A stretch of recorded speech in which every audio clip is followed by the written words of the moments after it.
ნაზარეთში ცხოვრობდა ახალგაზრდა ქალი, რომელიც დანიშნული იყო კაცის სახელად იოსები. მას მარიამი ერქვა.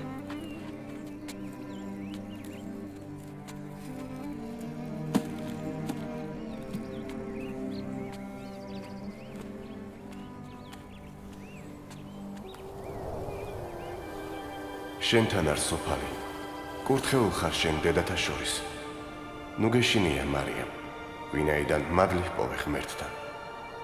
დაორსულდები და შობ ძეს და მას სახელად იესოს დაარქმე. რანაირად იქნება ეს, როცა მამაკაცი არ ვიცი? სული წმინდა გადმოვა შენს ზედა და უზენაესის ძალა დააგჩრდილავს. ამიტომაც წმიდა შობილი იწოდება ძე ღმრთისად.